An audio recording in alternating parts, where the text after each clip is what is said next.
오늘은 추수감사 주일입니다. 그런데 이 추수감사 주일이 우리의 추석과 시기적으로 좀 떨어져 있기 때문에 생소한 부분이 있습니다. 그래서 추수감사 주일이 이 가을 추수에 대한 감사라기보다는 한 해에 대한 어떤 감사의 절기라고 보는 것이 좋습니다. 제가 지난 주일에 이 감사 헌금을 하실 때 한 해 동안 감사한 제목 한 3가지 정도 적어서 이렇게 내시라고 했습니다.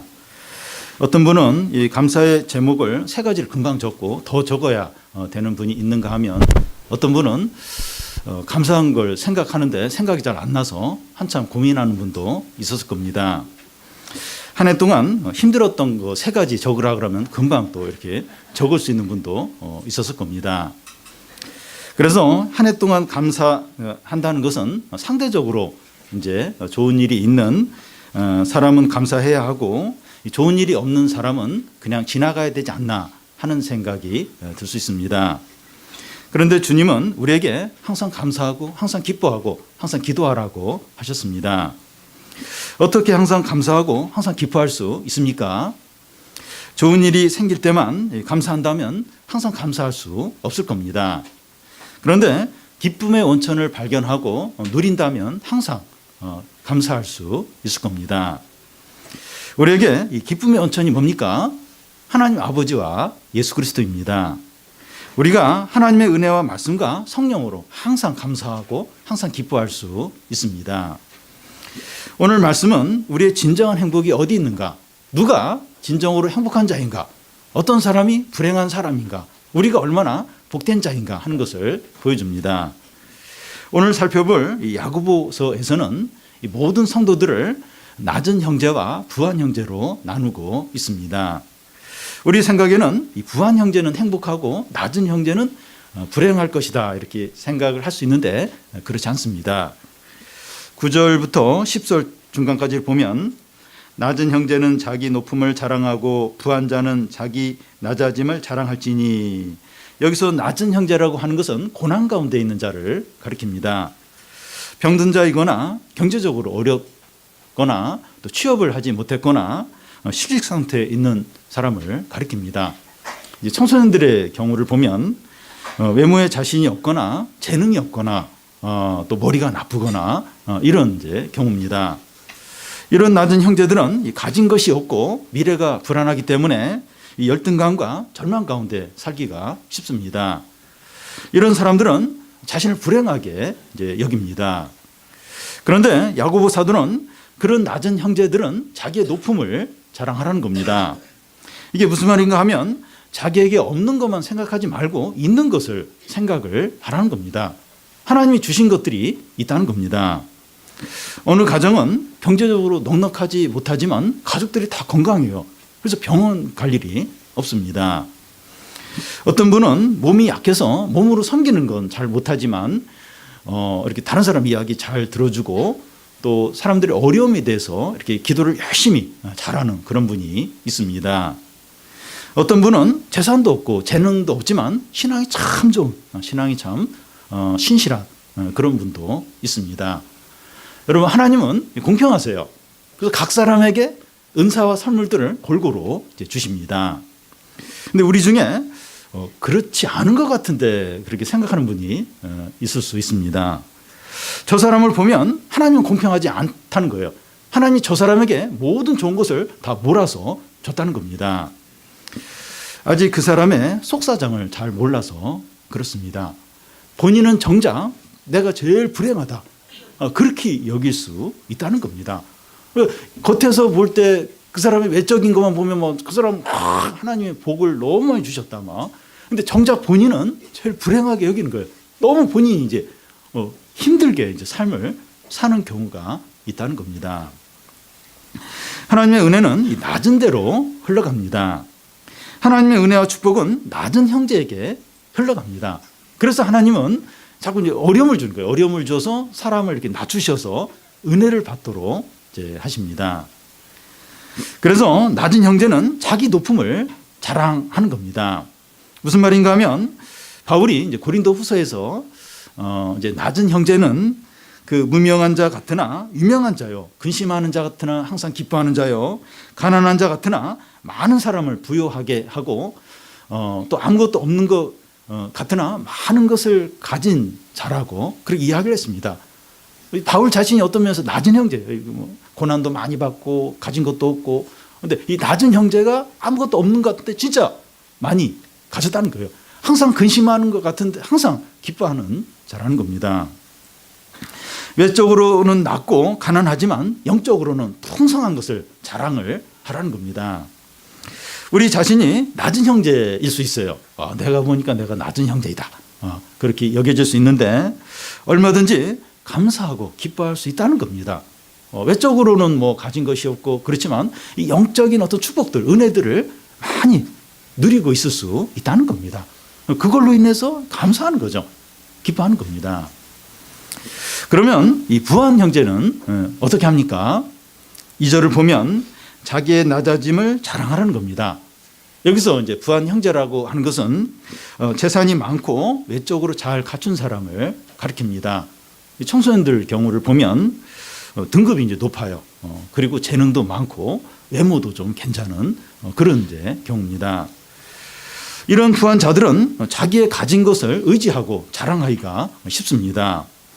부자들은 어려움이 생겨도 돈으로 해결하면 되지 뭐 이러면서 영적으로 게으를 수 있습니다. 그런데 부한 형제들은 자기의 낮아짐을 자랑하라는 겁니다. 무슨 말인가 하면 부한 형제들은 자기에게 없는 것을 생각을 하라는 겁니다. 부자들은 재산이 있고 사회적인 지위가 있지만 돈으로 안 되는 것이 있습니다. 그런 것 중에 사랑은 돈으로 살 수가 없어요. 그리고 말씀을 깨달아 변화가 되고 성령으로 성품이 달라지는 것은 돈으로 안 됩니다. 신앙적으로 성숙해지고 풍성해지는 것은 돈으로 안 돼요. 이렇게 신앙적으로 풍성해지고 사람이 변하는 거 돈으로는 할 수 없습니다. 부한 형제들은 재산과 소유를 바라보는 것이 아니라 믿음으로 잘 서 있는 형제를 바라보고 저 형제처럼 신앙생활을 잘해야 되는데 잘하고 싶다 이러면서 그런 노력을 하라는 겁니다. 부한 형제가 이렇게 해야 되는 이유가 그 10절 중간부터 11절에 나와 있습니다. 이는 그가 풀의 꽃과 같이 지나감이라 해가 돋고 뜨거운 바람이 불어 풀을 말리면 꽃이 떨어져 그 모양의 아름다움이 없어지나니 부한 자도 그 행하는 일에 이와 같이 세잔하리라. 이 봄에 피는 꽃들 중에서 제일 우아하고 또 이렇게 아주 멋있는 그런 꽃 중에 하나가 목련꽃입니다. 이 목련꽃은 주먹만한 하얀 복스러운 이 꽃잎이 이제 나무 위에 가득해 있는데 너무나도 아름답습니다. 근데 그 2, 3주만 지나면 그 목련 꽃잎들이 떨어져요. 그래서 이제 바닥에 굴러 다니는데 시커매요. 시커하고 보기가 흉합니다. 부한 자들이 행하는 모든 일들이 이와 같이 세잔한다는 겁니다. 부한 형제가 이 낮아짐을 자랑하고 겸손해야 되는 이유가 여기에 있습니다. 눈에 보이는 소유와 이런 사회적인 지위는 하나님 한번 확 불면 사라져 버린다는 겁니다. 며칠 전에 이 포항에 지진이 일어나서 수능이 한 주 연기되는 그런 초유의 일이 일어났는데 하나님이 이렇게 붙들고 있는 손을 잠시 놓으니까 땅에 있는 모든 것들이 무너지는 거예요. 사람들이 다치고 하던 모든 일을 중단할 수밖에 없었습니다. 부한 형제들이 자신의 재산과 또 모든 소유가 풀의 꽃과 같다는 것을 잊지 말라는 겁니다. 그리고 부한 형제는 자신의 많은 소유와 안정된 생활과 어려움이 없는 것으로 영적으로 게을러지고 나태해지지 않도록 교만해지지 않도록 하라는 겁니다. 얼마 전부터 수입이 늘어나요. 직장과 사업이 안정이 되고 성적도 올라가고 건강도 좋아지고 있다면 우리 자신이 교만해지는 건 아닌가, 영적으로 나태해지는 건 아닌가 돌아보라는 겁니다. 우리 자신을 볼 때 부한 쪽에, 부한 형제 쪽에 가깝다면 남들보다 더 기도하고 하나님을 더 가까이 하려고 해야 합니다. 낮은 형제가 1시간 기도하면 부한 형제는 2시간 기도하고 성경도 2배로 많이 읽어야 합니다. 그래야 낮은 형제가 누리는 은혜와 비슷하게 누리게 됩니다. 그러니까 낮은 형제와 부한 형제가 똑같이 부한 형제가 똑같은 어떤 수준으로 신앙생활을 하면 은혜를 잘 못 누려요. 낮은 형제가 하는 것보다 2배로 3배로 많이 해야 조금 비슷하게 그 정도의 은혜와 영적인 축복들을 누리게 됩니다. 기쁨으로 이렇게 하는 것이 자기의 낮아짐을 자랑하는 거라는 겁니다. 내가 보니까 부한 형제 쪽에 이제 속한다고 하면 내가 얼마나 은혜를 받기 힘든가, 내가 얼마나 교만해지기 쉬운가, 그걸 인정을 하는 거예요. 그러면서 기쁨으로 더 열심히 하나님께 나아가려고 하고 기도하려고 하고 또 말씀을 읽으려고 그렇게 하는 게 이 부한 형제가 자기 낮아짐을 자랑하는 것이 것에 해당한다는 겁니다. 부한 형제가 이렇게 할 때 항상 감사하고 기뻐할 수 있습니다. 그런데 이 부한 형제가 이렇게 자기의 낮아짐을 자랑하지 않으면, 자기의 어떤 대단한 것만 자꾸 이렇게 자랑을 하게 되면 뭔가 이렇게 기쁨이 없어요. 이게 뭐 감사가 없어요. 뭔가 이렇게 다 있긴 있는데 진정한 어떤 기쁨이 없게 됩니다. 그런데 부한 형제지만 내가 얼마나 은혜 받기 힘든가, 이걸 인정하고 그리고 열심으로 하나님께 나아가고 하면 항상 감사하고 항상 기뻐할 수 있다는 겁니다.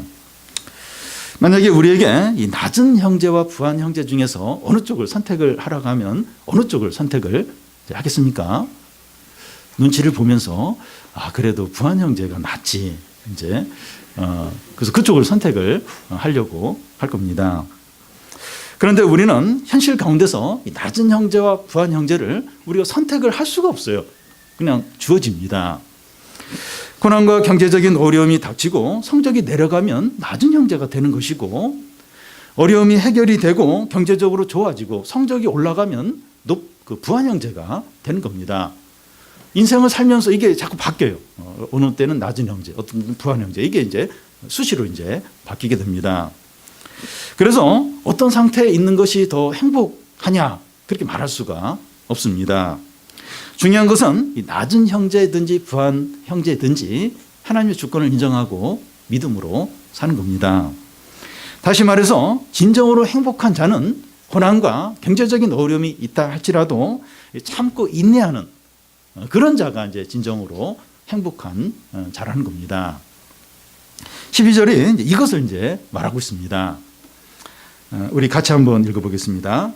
시험을 참는 자는 복이 있나니 이는 시련을 견디어낸 자가 주께서 자기를 사랑하는 자들에게 약속하신 생명의 면류관을 얻을 것이기 때문이라. 시험을 참는 자가 복이 있다고 말합니다. 시험이 없는 자가 복되다고 말하지 않습니다. 여기서 시험은 이제 고난을 말하는데 고난이 없는 자가 복되다 이렇게 말하지 않습니다. 그래도 이 고난이 없는 자가 복받은 자 아닙니까?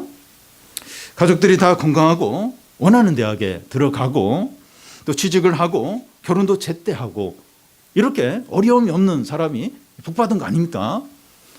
친구들이나 또 이렇게 직장 동료들이나 학부형들과 만나서 이런 이야기를 하면 다 복받았다고. 세상에서는 이런 경우 다 복받았다고 말합니다.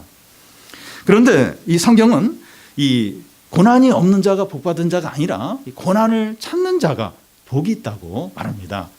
왜냐하면 성도는 이 고난을 믿음으로 잘 참을 때 하나님을 만나게 돼요. 하나님의 은혜를 받게 되고 더 이렇게 하나님의 축복들을 누릴 수 있기 때문입니다. 그리고 하나님은 각 사람에 대한 이제 평가 기준이 다 다르다는 거예요. 다 다르다는 겁니다. 다른 성도들보다 더 힘든 가운데 신앙생활을 하는 사람에게 상이 더 크다는 겁니다. 그래서 이 고난을 참는 이게 이제 더 이제 복되다고 하는 겁니다. 배우자 한쪽에 신앙이 없는데 신앙생활을 하는 부인들이나 신부분을 모시며 생활하는 그런 부인들이나 또 하나님의 인도를 오래 기다리면서 싱글로 지내는 그런 청년들이나 자신에게 질병이 있거나 가족의 어떤 질병을 간호하는 그런 분들이나 또 유전적으로 키가 작거나 또 살찌는 체질이거나 머리가 이렇게 나쁜 아무리 해도 안 되는 그런 경우거나 이제 이런 분들은 그렇지 않은 성도들보다 조금만 잘해도 점수를 많이 받는다는 겁니다. 남들보다 불리한 상황에서 신앙생활을 하는 성도들은 하나님께 칭찬받고 상받는 그런 기회를 가진 거라는 겁니다. 12절 중간을 다시 보면 이는 시련을 견디어 낸 자가 주께서 약속하신 생명의 면류관을 얻는 것이기 때문입니다. 생명의 면류관을 누가 얻는가 하면 불리한 상황 가운데서 믿음을 지키고 이겨낸 사람입니다. 믿음이 엄청나게 좋거나 큰 일을 한 사람이 아니라 자기에게 닥친 고난을 불평하지 않고 마음과 믿음을 잘 지키면서 그렇게 견딘 이런 사람들이 하나님께 칭찬을 받고 상을 받는다는 겁니다. 야구 당시에는 그 당시에도 올림픽이 있었는데 그 우승을 하면 월계관을 이렇게 받게 됩니다. 머리에 이렇게 씌워주는데 이 월계관은 월계수 나무의 나뭇잎으로 이제 이렇게 만든 거예요. 그래서 곧 시들어 버립니다. 이 세상의 면류관, 세상의 영광은 이 풀의 꽃처럼 금방 시들어 버립니다. 그런데 생명의 면류관은 하나님의 영광과 존귀함이에요. 그래서 영원히 시들지 않고 빛납니다. 우리가 이 고난을 찾아다니거나 고난을 달라고 기도할 필요는 없습니다. 고난을 참는 자가 유익이니까 주님 고난을 많이 주시오. 경제적인 어려움, 질병의 어려움, 대학 입시 어려움, 사람과의 관계 어려움, 모든 어려움 주십시오. 그럴 필요는 없어요.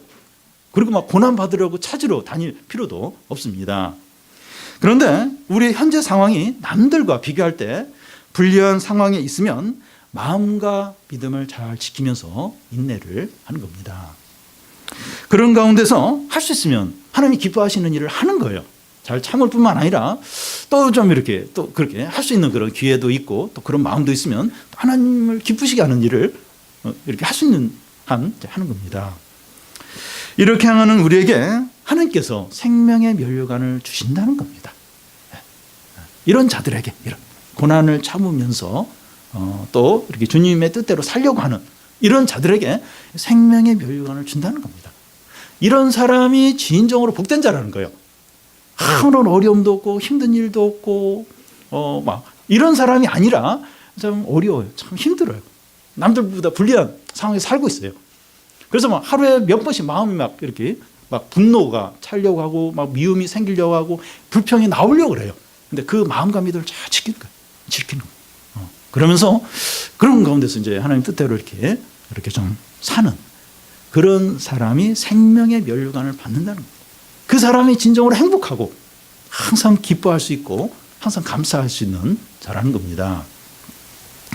방금 앞에서 우리는 시험에 대해서 기뻐하고 인내하고 참으라는 말씀을 들었습니다. 왜냐하면 이 시험은 고난이기 때문입니다. 그런데 이제 살펴볼 시험이 또 나와요. 시험이 나오는데 이 시험은 고난이 아니라 유혹입니다. 13절을 보면 사람이 시험을 받을 때 내가 하나님께 시험을 받는다 하지 말지니 하나님은 악에게 시험을 받지도 아니하시고 친히 아무도 시험하시지 아니하시느니라. 사람들은 종종 죄를 짓고 나서 하나님 왜 그런 환경을 허락을 하셨을까? 왜 그곳에 가지 못하도록 막지 않으셨을까? 왜 그 사람을 만나도록 놔두셨을까? 하면서 하나님께 책임을 돌리는 경우가 있습니다. 하나님이 내가 시험에 빠지도록 그런 상황을 만들었다는 거예요. 하나님 모든 거 하실 수 있는데 왜 그런 상황을 허락하셨을까? 왜 성장 과정을 왜 나는 그런 성장 과정에서 자라게 하셨을까? 그러면서 내가 지금 이렇게 죄에 빠진 건 다 하나님 책임이라고, 하나님께 책임이 크다고 이렇게 생각을 하는 경우가 있습니다. 하나님은 사람을 시험합니까? 아니면 시험하지 않으십니까? 성경에 보면 하나님이 사람을 시험하는 몇 가지 경우들이 나와 있습니다. 창세기 22장에 보면 하나님께서 아브라함에게 시험을 하기 위해서 100세에 난 그 아들 이삭을 모리아산에 바치라고 그렇게 하십니다. 이 아브라함의 믿음을 시험하기 위해서 그렇게 하셨습니다. 또 요한복음에 보면 그 예수님께서 들판에서 그 5,000명, 남자 어르면 5,000명의 사람들이 모여 있는데 다 이게 배고파하고 있어요. 그 빌립에게 이 사람들에게 먹을 것을 주라고 하십니다. 성경에 보면 예수님이 빌립을 시험하기 위해서 그렇게 말씀하셨다고 되어 있습니다. 이 외에도 하나님께서 사람을 시험하셨다 그런 예들이 몇 번 더 나와 있습니다. 그런데 야고보 사도는 하나님은 절대로 사람을 시험하지 않는다. 그렇게 말하고 있습니다. 모순이죠. 이 모순을 어떻게 해야 됩니까? 간단하게 해결을 할 수 있습니다. 시험에는 두 종류가 있어요. 한 경우는 차를 아주 좋은 차를 샀어요. 그 차를 사고 나서 이 차의 성능이 어떤가 테스트를 하게 됩니다. 시험을 하게 돼요. 그러니까 이 차가 얼마나 좋은가 이런 걸 확인하는 그런 시험이 있고, 다른 한 시험은 유혹입니다. 이렇게 유혹에 빠지고 죄에 빠지는 그런 시험이 있습니다. 그런데 하나님은 시험하시는데 사람이 죄에 빠지도록 그렇게 시험하시는 것이 아니라 그 사람의 믿음이 드러나도록 얼마나 좀 신실한가 드러나는 테스트를 하신다는 겁니다. 하나님이 아브라함에게 이렇게 시험을 하시게 되는데 그 아브라함이 죄에 빠지도록 그런 시험을 하는 것이 아니라 아브라함의 믿음이 얼마나 좋은가 드러나도록 하나님은 이제 그런 테스트를 하셨던 겁니다. 우리가 시험을 받는 원인이 무엇이라고 말합니까? 14절을 보면 오직 각 사람이 시험을 받는 것은 자기 욕심에 끌려 미혹됨이니, 우리가 죄를 짓게 되는 원인은 그 외부의 어떤 유혹적인 환경이나 또 어려움이나 고난 때문이 아니라는 겁니다. 물론 그게 기회는 제공을 해요. 근데 그게 직접적인 원인은 아니라는 겁니다. 또 하나님이 우리를 시험하시는 것도 아니라는 거예요. 우리의 욕심 때문에 우리가 유혹에 빠지게 된다는 겁니다. 왜 핸드폰을 이렇게 잘 만들어서 내가 자꾸 빠지게 되는 거야? 주위 친구들이 다 죄를 지으며 사는데 나만 어떻게 죄를 안 지을 수 있어? 다들 거짓말하고 불법으로 영업을 하는데 나만 정직하게 해야 되냐? 상대방이 저런 식으로 나오는데 어떻게 내가 화를 안 낼 수 있어? 이러면서 우리는 얼마든지 상황에 그 책임을 돌릴 수 있다는 겁니다. 그렇게 원인을 많이 돌린다는 겁니다. 물론 어렵고 힘들고 유혹적인 환경이 죄를 지을 수 있는 기회를 줍니다. 그게 기회가 돼요. 그런데 기회가 되는 것이지 그게 진정한 원인은 아니라는 겁니다. 우리가 분노하고 또 유혹에 넘어가고 죄를 지었을 때 그것은 우리의 책임이라는 겁니다. 우리 안에 있는 욕심이 그렇게 죄를 짓게 한 것이라는 겁니다. 하나님께서 이런 시험을 우리에게 허락하신 이유가 뭡니까? 이렇게 아브라함에게도 그렇고 여러 우리 환경 가운데 놓이게 되는데 하나님이 그런 시험을 허락하신 이유가 뭡니까? 말씀과 기도로 그걸 잘 이기도록 감당하도록 이렇게 그런 어떤 상황을 허락을 하신 겁니다. 그 죄짓도록 이렇게 나는 죄 안 짓고 싶은데 하나님 이런 환경을 안 막아 주셔서 나는 죄짓다. 죄짓도록 그런 환경을 허락을 하신 것이 아니라 말씀과 기도로 그걸 이기도록 감당하도록 그런 상황을 허락을 하셨다는 겁니다. 하나님은 우리가 감당할 시험 외에는 허락하지 않으시고 감당을 못한다면 피할 길을 내신다는 겁니다. 다시 말해서 하나님이 우리에게 허락하신 어떤 환경들 이런 건 다 우리가 감당할 수 있다는 거예요. 얼마든지 말씀과 믿음으로 감당할 수 있는 그런 일이라는 겁니다. 우리가 현재 침체되어 있고 불신앙 가운데 있다면 어떤 어려운 상황이나 이런 상황을 허락하신 하나님께 책임이 있는 것이 아니라 우리에게 책임이 있습니다. 내가 지금 불신앙 가운데 빠져 있어요. 죄 가운데 있을 수 있습니다. 이 책임이 누가 우리 자신에게 있습니다. 우리 마음속에 욕심이 있기 때문입니다. 여러분 우리 마음에 진짜 정직하고 의롭고 깨끗하면 주위에서 막 무슨 말을 하고 막 누가 와서 유혹을 하고 상황이 아무리 어려워도 죄 안 지어요. 거기에 반응을 안 합니다. 근데 우리 안에 욕심이 있는 것이 딱 준비가 돼 있는 거예요. 자극만 주면 막 반응할 준비가 돼 있는 거예요. 그러니까 이제 막 죄에 빠지기도 하고 또 이렇게 불신앙 가운데 빠지기도 하는 겁니다. 우리 안에 하나님의 뜻대로 살고 싶지 않고 죄짓고 싶은 마음이 있는 겁니다. 우리 안에 있는 겁니다. 우리가 욕심에 따라서 살 때 행복하지 못해요. 기쁘지 않습니다. 우리 안에 욕심이 있는데 자꾸 욕심대로 하고 싶은 거예요. 그래서 욕심대로 살면 절대로 행복하지 않아요. 기쁘지 않습니다. 우리가 욕심을 계속 품고 있으면 결국 어떻게 됩니까? 15절을 보면 욕심이 잉태한즉 죄를 낳고 죄가 장성한즉 사망을 낳느니라. 한 여성이 임신을 했습니다. 그 여자의 태 안에 있는 것이 욕심입니다. 그런데 태 안에 있는 욕심이 때가 되어서 죄라는 아기를 낳습니다. 그런데 이 죄라는 아이가 점점 장성해서 사망이라는 어른으로 자라게 됩니다. 여기서 중요한 것은 여자가 처음 임신했을 때 남들이 모른다는 겁니다. 그렇지만 그 여자 안에 태아가 자라고 있는 겁니다. 이와 같이 사람 안에 있는 욕심은 잘 보이지 않아요. 그런데 그 욕심을 버리지 않고 그대로 가지고 있으면 그 욕심이 점점 자라게 되고 때가 되면 죄악된 행동으로 뛰쳐나오게 된다는 겁니다. 기회가 주어지고 분위기가 조성이 되면 욕심은 반드시 죄악된 행동으로 뛰쳐나오게 되어 있습니다.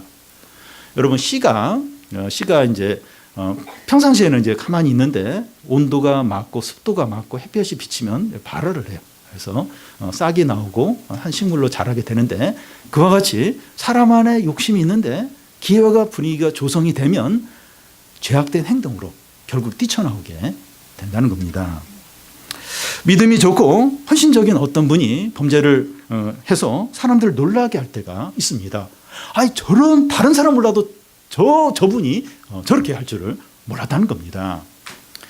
그 사람 안에 정욕과 탐욕이 가득했는데 다른 사람 눈에 안 띄었던 거예요. 몰랐던 겁니다. 그랬을 뿐이지 그게 놀라운 일은 아니라는 겁니다. 사람 안에 있어요. 사람 안에 이 욕심과 정욕이 가득한데 겉으로는 잘 안 드러나는 거예요. 모르는 거예요. 근데 막 기회와 분위기가 조성이 되었을 때 죄악된 행동으로 그게 뛰쳐나왔을 때 사람들이 깜짝 놀라요. 저 사람이 저럴 줄 몰랐다는 거예요. 그게 놀라운 일이 아니라 있었어요. 그 마음 안에 욕심과 정욕이 있었는데 그게 이제 그동안 사람들 눈에 잘 안 띄었을 뿐입니다. 우리 마음 안에 욕심이 조금씩 꿈틀거리고 자라고 싹틀 때 그래서 고백하고 잘라버려야 됩니다.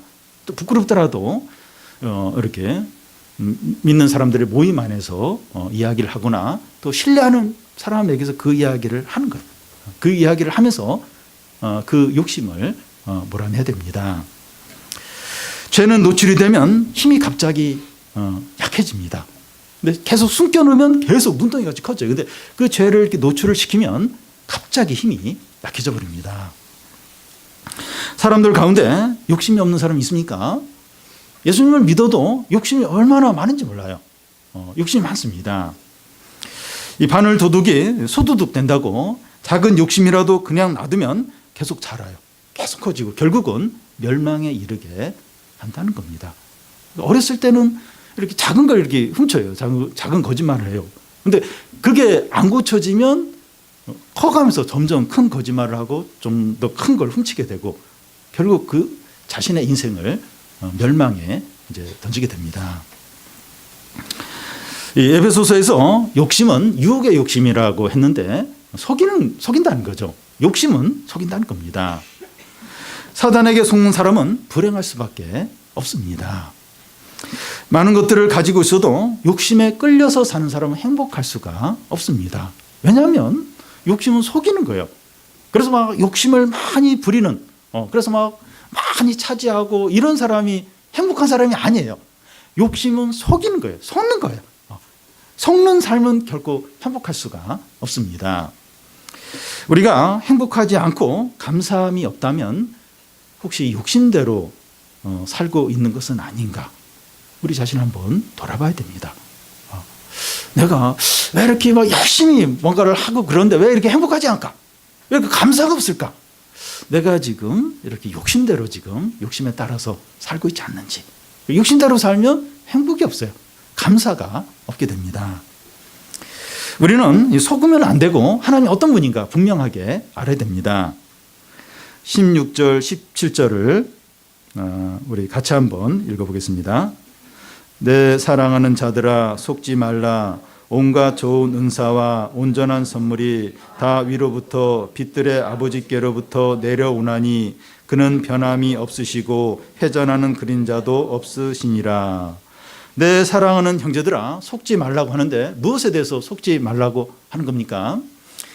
하나님께서 우리가 죄 가운데 빠지도록 이렇게 하신다.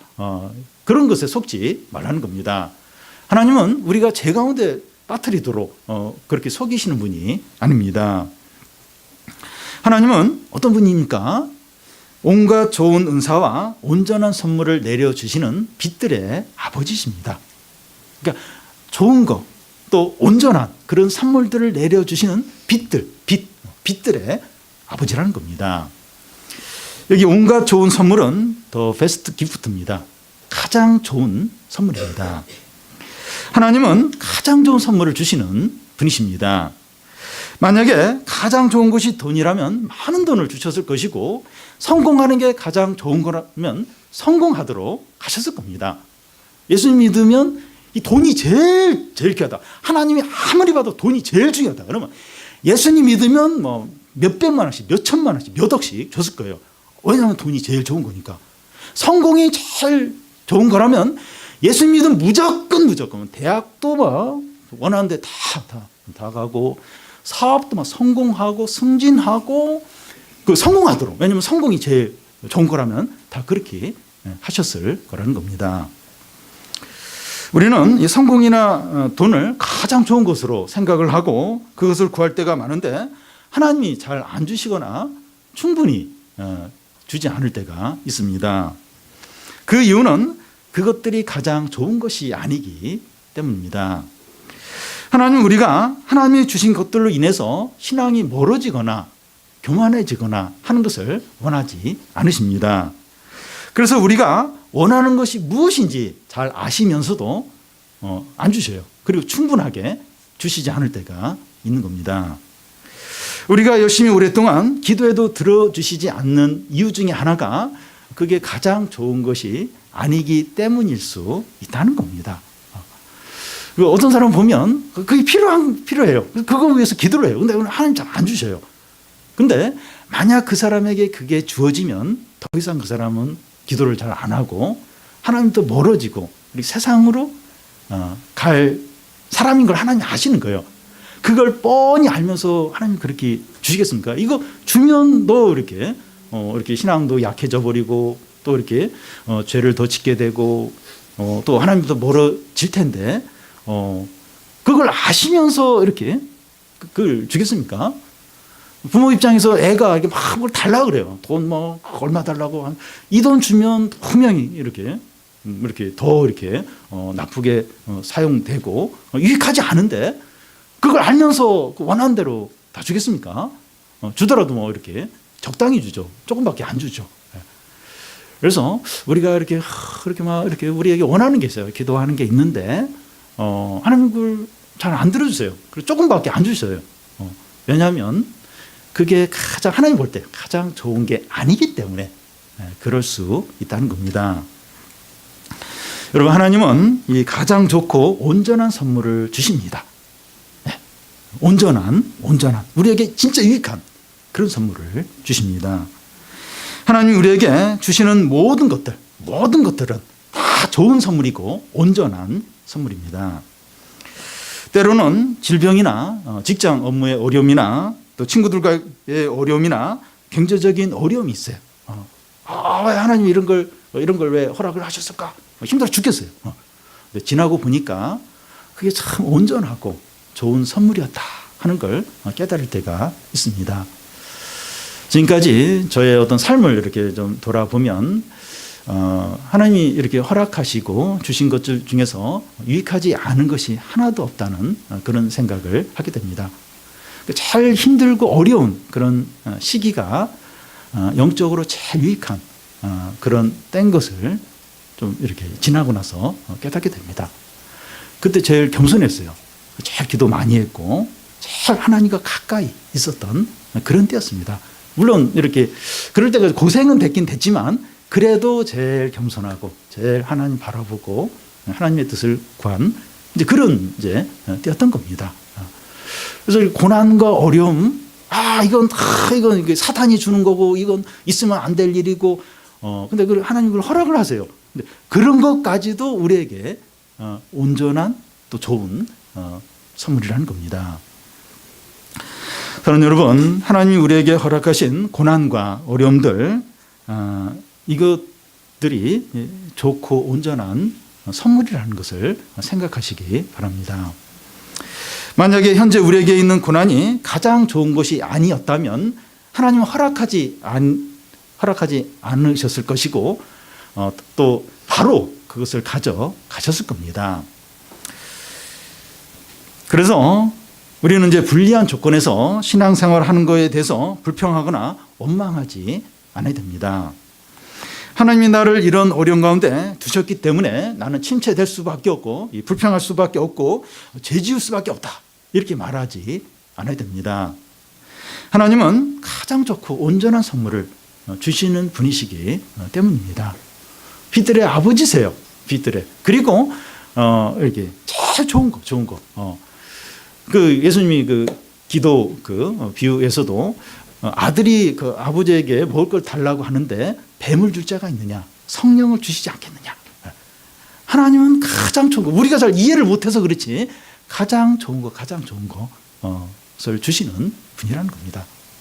이런 하나님을 믿으시기를 바랍니다. 또한 하나님은 어떤 분이십니까? 그 17절 끝에 보면 그는 변함도 없으시고 회전하는 그림자도 없으신 분이십니다. 이 변덕이 죽듯 하는 우리와 다릅니다. 약속을 하고도 지키지 못한 우리들과 다릅니다. 했던 말을 다시 바꾸는 그런 분이 아니세요. 언제나 동일하시고 절대적으로 신실하신 분이십니다. 그래서 우리 자신을 다 맡겨도 돼요. 하나님께 다. 그냥 이제 제일 중요한 거, 아끼는 거 하나님께 다 맡겨도 돼요. 절대적으로 신실해요. 변하지 않으십니다. 나처럼 변덕이 죽지 않아요. 말했다가 금방 또 뒤바꾸고 약속 안 지키고 그런 분이 절대로 아니십니다. 그래서 다 맡겨도 돼요. 그 주님께, 하나님 말씀에 다 맡겨도 됩니다. 변함없으시고 회전하는 그림자도 없으신 하나님께서 우리에게 가장 좋고 온전한 선물만 주신다고 말씀합니다. 그러면 우리는 하나님이 허락하신 모든 것을 믿음으로 다 받아야 됩니다. 하나님이 이런 분이시라면, 그걸 믿는다면 하나님이 허락하신 모든 걸 믿음으로 다 받아야 합니다. 우리가 이렇게 할 때 진정으로 행복하고 감사하고 또 기쁘게 됩니다. 혹시 우리가 행복하지 못하고 감사가 없다면 우리의 상황을 이렇게 받아들이지 않고 또 믿음으로 이렇게 인정하지 않고 있지는 않는지 한번 돌아보시기 바랍니다. 하나님은 좋은 거 주신다는데 왜 나에게 이런 골치 아픈 일들, 힘든 일을 허락하셨을까? 그거 왜 막지 않으셨을까? 왜 이런 힘든 일을 계속 오랫동안 겪게 하셨을까? 그러면서 막 불평이 가득하고 원망이 가득하고 침체 가득할 수 있다는 거예요. 그런데 하나님은 빛들의 아버지세요. 신실하세요. 좋고 온전한 선물만 주신다는 겁니다. 우리가 이런 하나님을 믿는다면 우리 이런 상황도 믿음으로 받아야 한다는 겁니다. 이렇게 믿음으로 받을 때 진정으로 행복하고 진정으로 기쁘고 진정으로 감사하게 돼요. 그리고 그 고난과 어려움을 통해서 하나님에게 주시려고 하는 그게 뭔가 하는 것을 깨닫게 됩니다. 왜 이스라엘 백성들을 광야 40년 돌게 했습니까? 사람이 떡으로 사는 것이 아니라 하나님 말씀으로 사는 걸 배우도록 하나님을 이렇게 누리도록 하나님을 얻도록 영생을 얻도록 하나님이 그런 이제 고난과 어려움을 허락을 하시는 거죠. 그래서 우리가 좀 우리의 상황들, 환경들 이해가 안 될 수 있어요. 이해도 안 되고 받아들이기도 힘들고. 근데 하나님이 어떠신 분인가? 하나님 빛들의 아버지시다. 아주 신실하신 분이시다. 그리고 온전하고 좋은 선물만 주시는 분이다. 그렇다면 이런 환경 하나님이 허락하셨다면 어떤 선한 뜻이 있을 것이다. 믿음으로 이렇게 받아들이는 거예요. 그러면 진짜 행복해져요. 진짜 기쁘고 진정한 감사가 나오게 됩니다. 우리가 어려움과 위기 가운데서도 비참해지지 않는다. 확신할 수 있는 이유가 뭡니까? 이걸 다 믿음으로 이제 이렇게 받아들이라고 하는데 그래도 비참해지지 않는 그 어떤 근거가 있느냐? 그 이유가 있느냐? 우리의 존귀한 신분 때문이라는 겁니다. 18절이 그걸 말씀하고 있는데요. 우리 같이 한번 읽겠습니다. 그가 그 피조물 중에 우리로 한 첫 열매가 되게 하시려고 자기의 뜻을 따라 진리의 말씀으로 우리를 낳으셨느니라. 하나님은 진리의 말씀으로 우리를 낳으셨습니다. 우리는 하나님의 자녀예요. 하나님은 우리를 첫 열매가 되게 하셨습니다. 구약에서 이 첫 열매들, 농사 지은 거나 가축의 첫 새끼나 이 첫 열매들은 다 하나님의 소유로 이렇게 하나님께 드렸습니다. 우리는 하나님의 소유이고 아들들입니다. 너무나도 존귀하고 복된 자들이에요. 하나님의 소유된 존귀한 자들입니다. 이제 더 이상 두려워하거나 의심하거나 불평하는 이 종의 영으로 사는 것이 아니라 아들의 영으로 살아야 합니다. 우리는 어떤 상황에 던져져도 하나님의 아들이기 때문에 존귀해요. 아주 복된 자라는 겁니다. 우리의 이런 신분을 기억하고 우리의 이런 존귀한 신분 때문에 항상 감사하고 항상 행복하고 항상 기뻐할 수 있다는 겁니다. 여러 어려운 가운데 있을 수 있어요. 근데 하나님의 소유, 하나님의 자녀, 존귀한 자들이에요.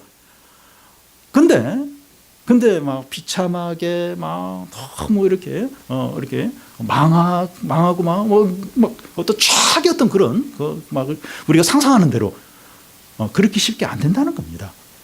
우리가 누군가 하나님의 존귀한 자녀들이 하나님의 소유된 백성인 겁니다. 그래서 어떤 그 상황에 던져져도 이렇게 감사할 수 있고 찬양할 수 있고 기뻐할 수 있다는 겁니다. 이 사도행전에 보면 그 사도들이 빌립보 감옥에서 막 채찍질 당하고 그래서 막 등이 막 다 찢어지고 피가 나는데도 찬양을 해요. 찬양. 이게 존귀한 자니까, 존귀한 하나님의 자녀니까 그런 가운데서도 감사하고 행복하고 기쁨이 있는 겁니다. 오늘이 이제 추수감사 주일인데요. 우리가 이 낮은 형제 쪽에 가깝다면 영적인 풍성함을 자랑하시기 바랍니다. 내가 이 낮은 형제 쪽에 속한다. 없는 거, 돈 없고 또 막 그것만 보지 마시고 내가 이렇게 낮은 형제이기 때문에 내가 이렇게 하나님께 나아감으로 하나님이 얼마나 은혜를 많이 주시는가. 하나님의 영적인 축복들을 자랑하시고 내가 이게 부한 형제 쪽에 속했다 이러면 나에게 없는 거, 내가 영적으로 얼마나 게으를 수 있는가 이걸 인정하고 더 이렇게 열심을 내는 거예요. 더 열심히 내는 겁니다. 그러면 우리가 낮은 형제 있든지 부한 형제 있든지 진정으로 행복하고 감사하고 기쁘게 된다는 겁니다. 그리고 고난하는 자가 행복한 자가 아니라 이 고난을 참는 자가 행복한 자라고 했는데 다른 사람들보다 힘든 상황에 있다면 인내하는 거예요. 그리고 마음과 믿음을 잘 지키는 거예요. 그래서 생명의 멸류관을 받으시기를 바랍니다. 빛들의 아버지시고 회전하는 그림자도 없으신 하나님이 우리에게 주시는 것들은 온전하고 좋은 선물들입니다. 현재 우리의 고난들도 믿음으로 다 받아요. 다 받아서 진짜 감사하고 기뻐하는 겁니다. 오늘 추수감사 주일인데 무엇보다도 우리가 하나님의 존귀한 자녀다. 이걸 기억을 해서 어떤 상황에 있든지 기뻐하고 감사하고 행복을 누리는 성도들이 다 되시기를 바랍니다.